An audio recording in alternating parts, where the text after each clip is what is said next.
نحمده ونصلي ونسلم على رسوله الكريم اما بعد اعوذ بالله من الشيطان الرجيم بسم الله الرحمن الرحيم اذ يقول لصاحبه لا تحزن ان الله معنا وقال الله تبارك وتعالى في مقام آخر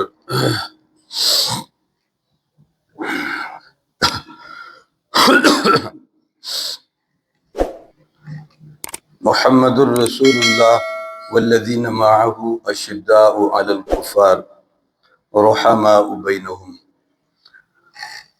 قال النبی صلی اللہ علیہ وسلم خیر القرون قرنی ثم الذین یلونہم ثم الذین یلونہم او کما قال رسول اللہ صلی اللہ علیہ وسلم۔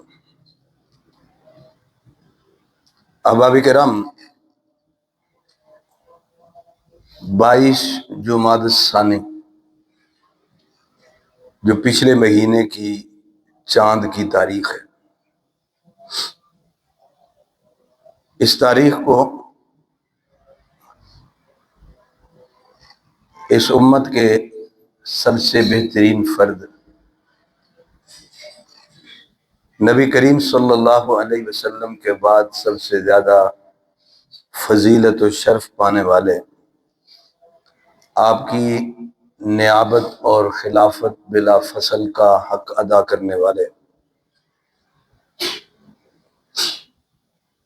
آپ کے وزیر اور مشیر، آپ کے رفیق سفر، یار غار ابوبکر صدیق رضی اللہ تعالی عنہ کا یوم وصال ہے۔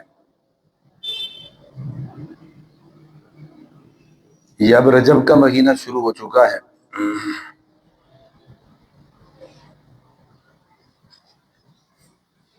دل میں یہ آیا کہ چند کلمات ان کی شان میں، ان کے مقام اور مرتبے میں ادا کیے جائیں اور ان سے اپنے تعلق اور محبت اور ایمان کا ثبوت دیا جائے۔ ظاہر ہے یہی ہمارے محسن ہیں جنہوں نے نبی کریم صلی اللہ علیہ وسلم سے امانتاً دین کو وصول کیا اور پھر پوری امانت دیانت کے ساتھ آگے امت تک منتقل کیا۔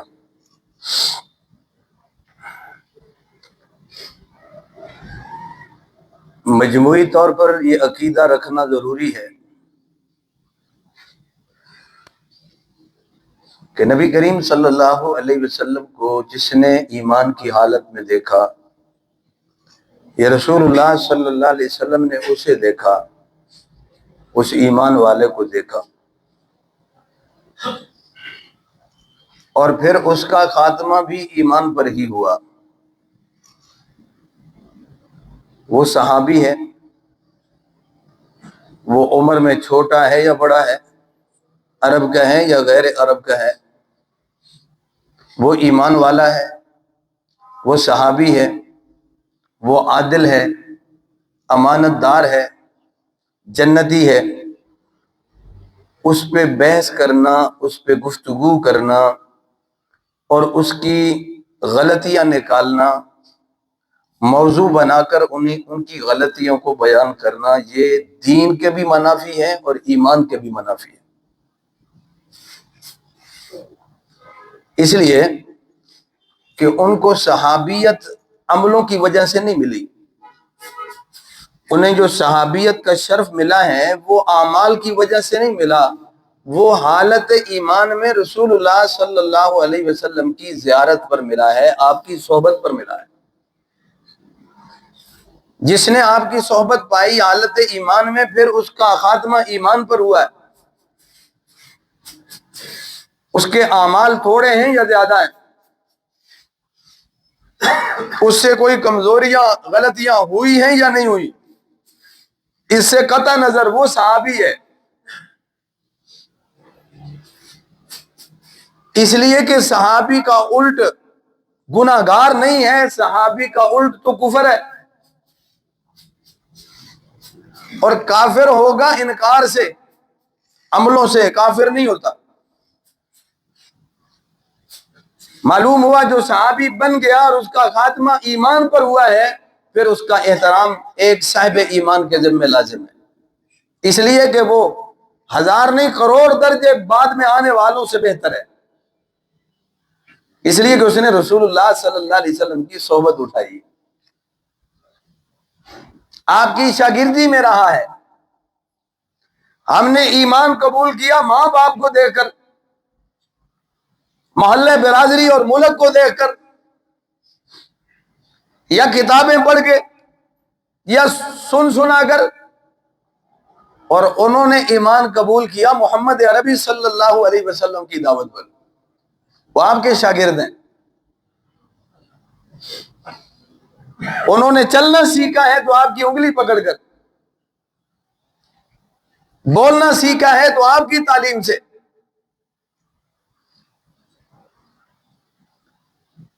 انہوں نے نمازیں پڑھی ہیں آپ کے پیچھے، جہاد کیا آپ کی قیادت میں یا آپ کی تعلیم اور ارشادات کی روشنی میں، آپ کی عمارت میں، انہوں نے صدقات اور خیرات کیے آپ کے کہنے پر، روزے رکھے آپ کے ساتھ، افطار کیے آپ کے ساتھ، دعائیں مانگی آپ کے ساتھ، قبولیت کی گھڑیاں پائیں آپ کے ساتھ، عبادتیں کی آپ کے ساتھ،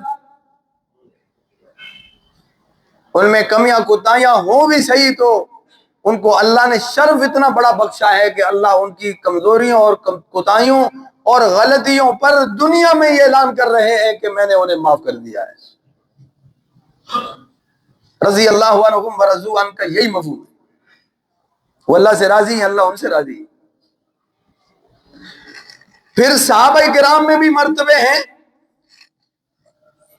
ساری امت سے تو ادنے سے ادنا صحابی بھی اعلیٰ ہے، لیکن خود صحابہ میں بھی آگے فضیلتیں اور مرتبے ہیں۔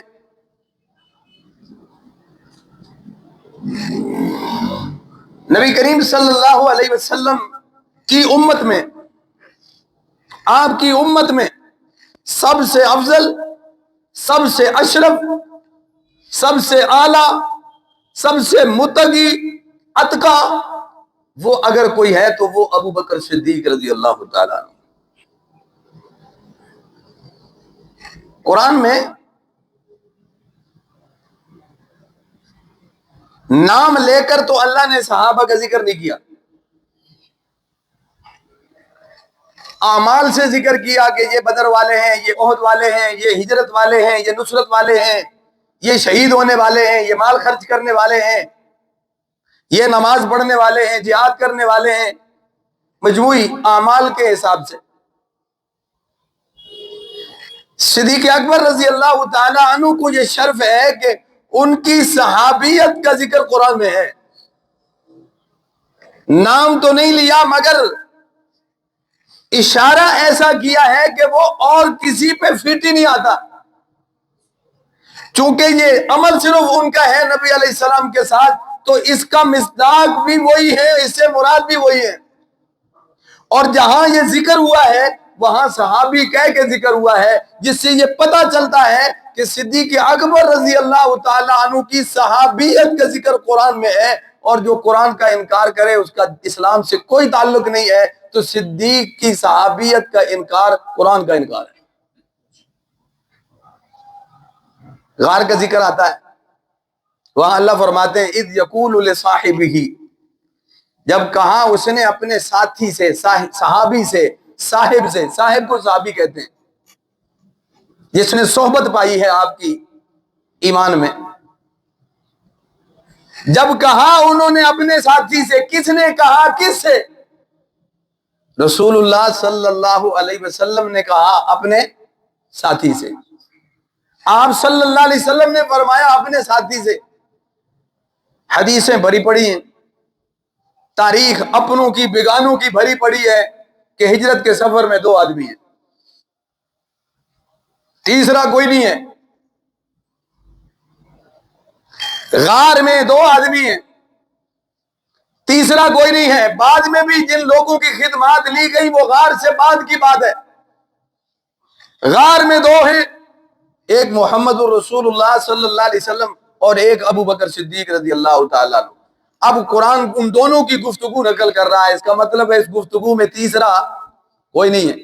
تو کہنے والے رسول اللہ صلی اللہ علیہ وسلم ہیں, اور جنہیں فرما رہے ہیں وہ ابو بکر صدیق رضی اللہ تعالیٰ عنہ ہیں.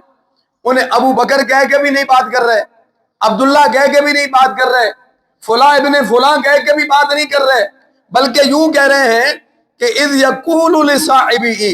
اسے قرآن یوں نقل کرتا ہے کہ جب کہا اس نے اپنے ساتھی سے, یعنی جب فرمایا رسول اللہ صلی اللہ علیہ وسلم نے اپنے صحابی سے, کیا فرمایا؟ لا تحزن ان اللہ معنا, غم نہ کر اللہ ہمارے ساتھ ہے. یہ تسلی دی رسول اللہ صلی اللہ علیہ وسلم نے. اب یہ تسلی کیا کہہ کے دی ہے؟ صحابی کہہ کے دی ہے, صاحب کہہ کے دی ہے, ساتھی کہہ کے دی ہے. اور یہ قرآن نے بالکل اسی طرح لفظ بلفظ نقل کیا ہے, جس سے پتہ چلا کہ ابو بکر صدیق رضی اللہ تعالیٰ عنہ تو وہ خوش قسمت آدمی ہے کہ جن کی صحابیت پر دلیل قرآن پاک ہے. جو قرآن کا انکار کرے گا اس کا اسلام سے کوئی تعلق نہیں ہے. تو صدیق کی صحابیت بھی قرآن سے ثابت ہے, صدیق کی صحابیت کا انکار بھی قرآن کا انکار ہے. پھر علی المرتضی رضی اللہ تعالی عنہ, ان کی شہادتیں لے لیں, اس لیے کہ وہ علم میں بڑے ہیں, اس لیے کہ وہ میرے نبی کے گھر کے فرد ہیں, اہل بیت میں سے ہیں, حضرت فاطمہ کے گھر والے ہیں جن سے آگے نسل چلی ہے, جن کے نام سے کوئی فتنہ پیدا کیا جا سکتا تھا, یہ ان کی گواہی ہے. علی کی گواہی بھی رسول اللہ صلی اللہ علیہ وسلم کے گھر کی گواہی ہے. یہ اہل بیت کی شہادت سمجھے جو حضرت علی فرما رہے ہیں. مسند احمد میں یہ روایت موجود ہے کہ علی المرتضی رضی اللہ تعالیٰ عنہ فرماتے ہیں خیر هذه الامت بعد نبیہا ابو بکر. اس امت میں سب سے بہترین شخص نبی علیہ السلام کے بعد کون ہے؟ ابو بکر رضی اللہ تعالیٰ. مسند احمد کی روایت. حضرت علی کہہ رہے ہیں جو کوئی یہ باتیں بعد میں کرے کہ حضرت علی رضی اللہ تعالی عنہ کو ابو بکر صدیق پسند نہیں ہے, یا ان کی امامت پسند نہیں ہے, یا ان کی خلافت پسند نہیں ہے, نہ وہ ابو بکر کا دوست ہے نہ حضرت علی کا دوست ہے. علی المرتضی رضی اللہ تعالیٰ عنہ خود کہتے ہیں کہ 4 چیزوں میں ابو بکر مجھ سے سبقت لے گئے, 4 چیزوں میں ابو بکر مجھ سے نمبر لے گئے. نمبر 1, رفیق سفر بننے میں, آپ کے ساتھ یار غار بننے میں. حضرت علی گھر میں تھے رضی اللہ تعالیٰ عنہ, امانتوں پر ذمہ داری تھی, ابو بکر ساتھ تھے. کہا مجھ سے ابو بکر نمبر لے گئے یار غار بننے میں, رفیق سفر بننے میں. نمبر 2, ہجرت کرنے میں. نمبر 3, ایمان لانے میں. کہ میں بچہ تھا, علی حضرت ابو بکر بڑے تھے, تو میں تو نبی علیہ السلام کے گھر کا فرد تھا, ابو بکر گھر کے فرد تو نہیں تھے. ایمان میں بھی وہ مجھ سے کیا لے گئے؟ سبقت لے گئے. اور فرمایا امامت میں بھی وہ مجھ سے سبقت لے گئے. نبی کریم صلی اللہ علیہ وسلم کے زمانے میں ایسے بھی ہوا کہ آپ کسی کی ڈپٹی لگا گئے میرے پیچھے نماز پڑھانا, ہو گئی. ایسے بھی ہوا کہ آپ بتا گئے کہ میں جا رہا ہوں, کسی کا نام نہیں لیا, جو صحابی موجود تھا ہر صحابی عالم بھی تھا, متقی بھی تھا, پرہیزگار بھی تھا, امامت کے قوائف پہ پورا اترتا تھا, لہذا کوئی ایک آگے ان میں سے علم والا کھڑا ہوا, اس نے نماز پڑھا دی.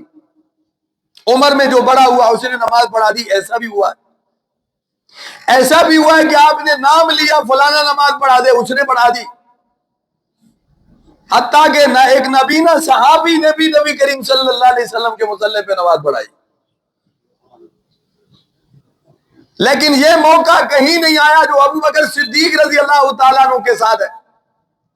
نمبر 1 کہ 17 نمازیں نبی علیہ السلام کی زندگی میں ابو بکر صدیق پڑھاتے ہیں. نمبر 2 یہ موقع بھی کسی کے ساتھ نہیں ہے کہ میرے نبی نے فرمایا ابو بکر سے کہو نماز پڑھائے. کسی اور کو آگے کرنے لگے، جیسے حضرت عمر فاروق رضی اللہ تعالیٰ عنہ کا نام آتا ہے روایت میں. حضور نے فرمایا مرو ابا بکر فلیصلی بالناس. یہ بات کسی اور کے لیے نہیں، مصلی پہ کھڑا ہونے کا شرف اوروں کو بھی حاصل ہے، لیکن یہ تعلیم، یہ انداز، یہ طریقہ کسی کے ساتھ نہیں ہے. فرمایا ابو بکر سے کہو وہ نماز پڑھائے، ابو بکر سے کہو وہ نماز پڑھائے.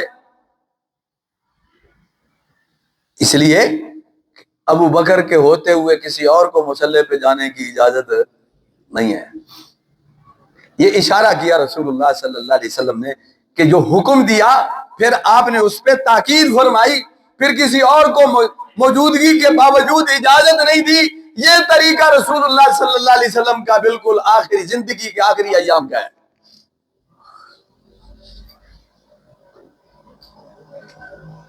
پھر خود اب حضرت علی المرتضیٰ رضی اللہ تعالیٰ عنہ کہتے ہیں کہ میں جب نبی علیہ السلام کی زندگی پر نظر ڈالتا ہوں تو آپ اکثر یوں کہتے ہیں، یوں فرماتے ہیں کہ میں نے ایسے کیا، میرے ساتھ ابو بکر اور عمر بھی تھے، میں نے ایسے کہا، میرے ساتھ ابو بکر اور عمر بھی تھے. تو آپ ابو بکر کو پہلے رکھتے تھے اور دوسروں کو بعد میں رکھتے تھے. اس لیے صحابہ نے مشورہ کیا کہ امامت ابو بکر کے حوالے کی جائے، مصلی ابو بکر کے حوالے کیا جائے، خلافت ابو بکر کے حوالے کی جائے رضی اللہ تعالیٰ عنہ. اور تمام مہاجرین اور تمام انصار، تمام اہل بیت اور باقی غیر اہل بیت، عرب یا غیر عرب، چھوٹے بڑے، سب تمام صحابہ کرام رضوان اللہ علیہ مجمعین نے بغیر کسی اختلاف کے ابو بکر صدیق رضی اللہ تعالیٰ عنہ کے ہاتھ پہ بیعت بھی کی ہے، اور ان کی امامت اور قیادت اور سعادت میں انہوں نے جہاد بھی کیا ہے، اور اسی طرح زندگی بھی گزاری ہے، ان کی خلافت کو بھی تسلیم کیا ہے. کسی نے کوئی اعتراض نہیں کیا. مسند بزار میں ایک روایت آتی ہے، اس کو سمجھنے سے پہلے ایک بات سمجھ لیں پھر بات ختم کروں گا.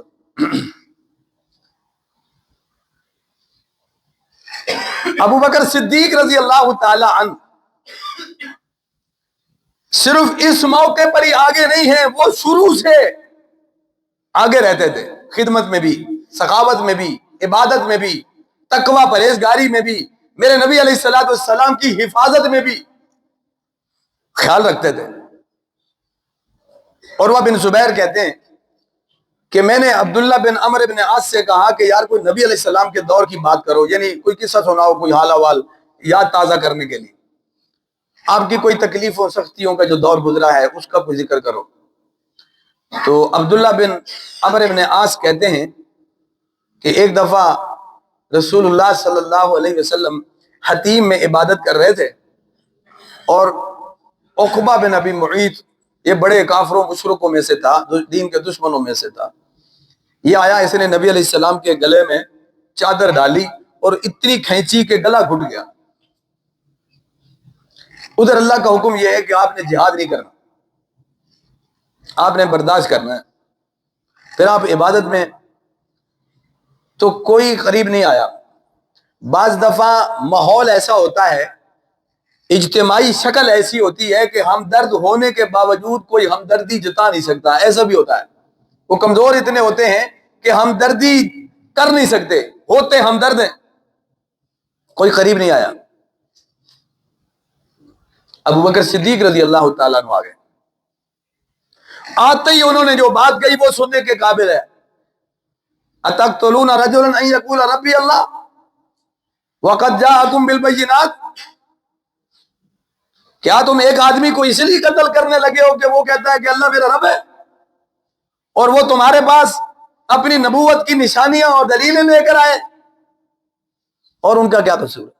کوئی اخلاقی کمزوری نہیں، کوئی عملی کمزوری نہیں، کوئی مالی معاشرتی کمزوری نہیں، کوئی حسب نسب کی کمزوری نہیں، کسی طرح کوئی عیب نہیں ہے، کسی سے ان کا کوئی مکان پلاٹ کا جھگڑا نہیں. پھر اتنی ایک کامل شخصیت سے تمہیں کیا اختلاف ہو سکتا ہے؟ یہی کہ وہ کہتے ہیں کہ اللہ میرا رب ہے، تمہیں اس بات سے ویر ہو گیا. یہ ایک اشارہ ہے ایک واقعے کی طرف. اتقتلون رجلا ان یقول ربی اللہ، کیا تم قتل کرتے ہو اس آدمی کو جو کہتا ہے اللہ میرا رب ہے؟ یہ لفظ آتے ہیں موسیٰ علیہ السلام کے واقعے میں. قرآن پاک میں یہ مستقل واقعہ موجود ہے، اور یہ واقعہ اتنا مشہور ہے کہ یہ ایک محاورہ ہے۔ وَقَالَ رَجُلٌ مُؤْمِنٌ مِّنْ آلِ فِرْعَوْنَ يَكْتُمُ إِيمَانَهُ أَتَقْتُلُونَ رَجُلًا أَن يَقُولَ رَبِّيَ اللَّهُ۔ قرآن کہتا ہے کہ ایک رجل مومن آل فرعون میں سے جو اپنے ایمان کو چھپاتا تھا، اس نے کہا تھا موسیٰ علیہ السلام کے حق میں أَتَقْتُلُونَ رَجُلًا أَن يَقُولَ رَبِّيَ اللَّهُ۔ ایک آدمی کو اس لیے قتل کرتے ہو کہ وہ کہتا ہے اللہ میرا رب ہے؟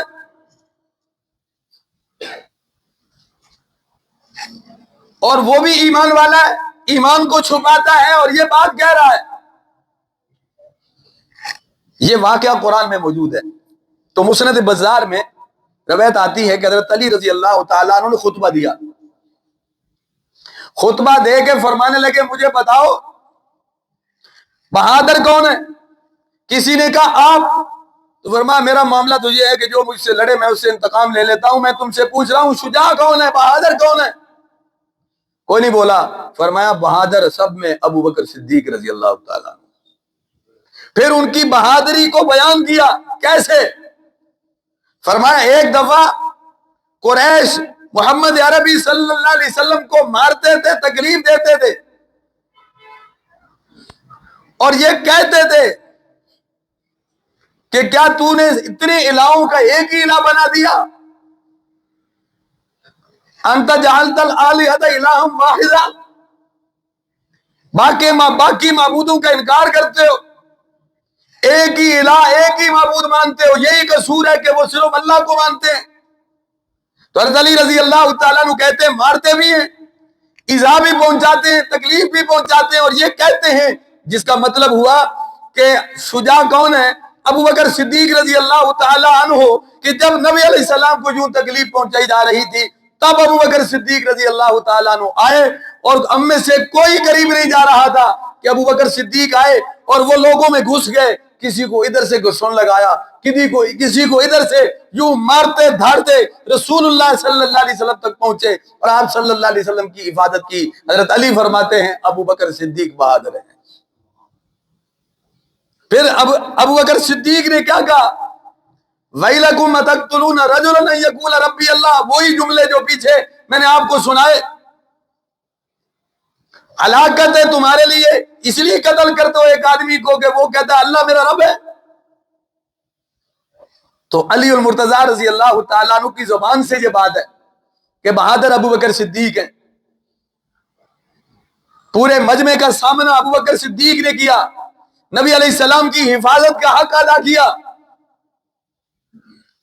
پھر حضرت علی نے جب یہ بات سنا دی تو اب لوگوں سے پوچھا آپ مجھے بتاؤ وہ آل فرعون کا جو مومن ہے جس کا ذکر قرآن نے کیا ہے، وہ موسیٰ علیہ السلام کے دور کا مومن، وہ جو ایمان کو چھپاتا تھا، جس نے کہا تھا ایک آدمی کو اس لیے قتل کرتے ہو کہ وہ کہتا ہے اللہ میرا رب ہے، مجھے بتاؤ وہ بہادر ہے کہ ابو بکر بہادر ہے؟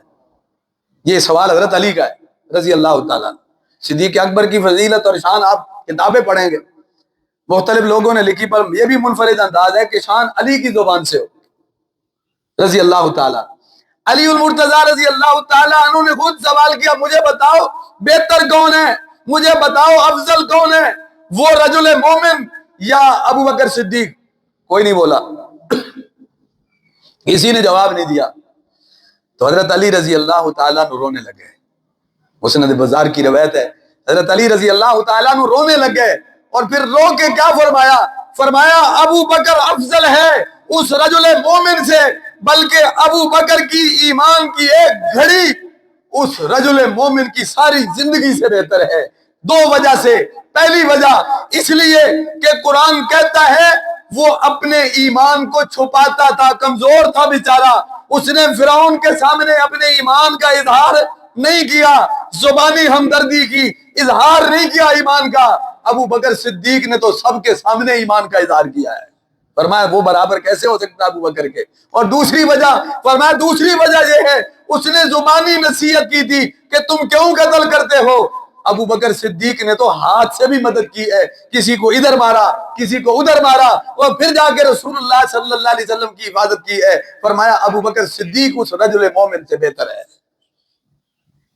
اس لیے صدیق اکبر رضی اللہ تعالی عنہ کی بہت ساری فضیلتیں، آخری فضیلت عرض کروں، یہ فضیلت بھی ابو بکر صدیق کی کم از کم 1.25 لاکھ 1.5 لاکھ صحابہ میں سے صرف ابو بکر صدیق کی انفرادیت ہے، یہ کسی کو اور یہ شرف حاصل نہیں ہے۔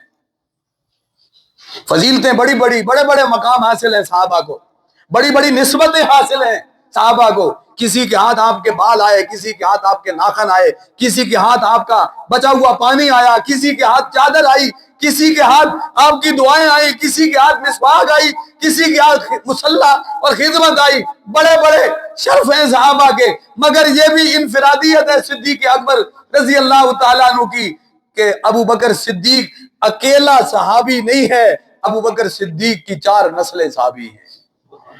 یہ شرف بھی صرف ابو بکر کا ہے۔ ابو قحافہ باپ وہ بھی صحابی ہے، فتح مکہ کے موقع پر ایمان لایا ہے۔ اب تو فتح مکہ کے موقع کا ذکر کرے تو ایسے لگتا ہے جیسے یہ بھی بڑا عیب ہے کہ فتح مکہ کے موقع پہ ایمان لایا ہے۔ اپنے لیے کہتے ہیں مرنے سے چند گھڑی پہلے بھی کلمہ پڑھ لے تو مومن، ساری زندگی جرم کرتا رہے، حرام کھاتا رہے، مرنے سے چند لمحے پہلے توبہ کر لے تب بھی اس کو بخشا ہوا کہو، گناہگار نہ کہو۔ اور صحابی فتح مکہ کے موقع پر، فتح مکہ کب ہوئی ہے؟ بولیں کس ہجری میں؟ 8 ہجری میں۔ اور آپ کا وصال کب ہوا ہے؟ 10 ہجری میں۔ تو فتح مکہ کے موقع پر جو ایمان لایا وہ تو سالوں پہلے، مہینوں پہلے ایمان لایا ہے، جبکہ ہمیں حدیث یہ بتاتی ہے کہ موت کی کیفیت اور غرغرے کی کیفیت پیدا ہونے سے پہلے بھی اگر کوئی کافر ہے ایمان لے آئے تو اس کا ایمان قبول ہے، اگر گناہگار ہے وہ توبہ کر لے تو اس کی توبہ قبول ہے۔ صحابی کا ایمان 2 سال پہلے کبھی قبول نہیں ہے۔ حجۃ الوداع کے بعد بھی آپ صلی اللہ علیہ وسلم 2-2.5 مہینے رہے دنیا میں، تو معلوم ہوا کوئی عیب نہیں، کلمہ جب بھی کوئی پڑھ لے۔ تو صدیق اکبر رضی اللہ تعالیٰ عنہ کا باپ بھی ایمان والا، خود بھی ایمان والے، اولاد بھی ایمان والی، آگے پوتے بھی ایمان والے، 4 نسلیں صحابی ہیں صدیق اکبر رضی اللہ تعالیٰ عنہ کی۔ اب بھی ان لوگوں کے ایمان پہ شک کی کوئی گنجائش ہے؟ جنہوں نے جان بھی دے دی تو اسلام کو، مال بھی دے دیا اسلام کو، اولاد بھی دے دی اسلام کو۔ آپ ہجرت کا واقعہ پڑھیں، صدیق وہ خوش قسمت شخص ہے کہ میرے نبی کی ہجرت کے موقع پر صدیق کا سارا گھرانہ میری نبی کی خدمت میں رہا ہے، بیٹیاں گھر میں خدمت میں ہیں، غلام ساتھ خدمت میں ہیں، آپ خود نبی علیہ السلام کے ساتھ ہیں، پورا گھرانہ میرے نبی کی خدمت میں لگا ہوا ہے۔ ابھی بھی ان کے ایمان پہ شک کرنے کی گنجائش ہے؟ اپنے ایمان کی خیر منائیں بھائی، اپنی اصلاح کریں، اپنی اینک درست کریں، اپنا چشمہ صحیح لگوائیں، اپنی آنکھوں کا علاج کرائیں۔ آپ کو ٹیڑھا پن کی بیماری ہے، چیز غلط نہیں ہے، اللہ سمجھ نصیب فرمائے۔ اللہ تمام صحابہ سے، تمام اہل بیت سے، ابو بکر صدیق سے، علی المرتضیٰ رضی اللہ تعالیٰ عنہ سے اور تمام خلفاء سے اللہ محبت نصیب فرمائے۔ وآخر دعوانا الحمدللہ۔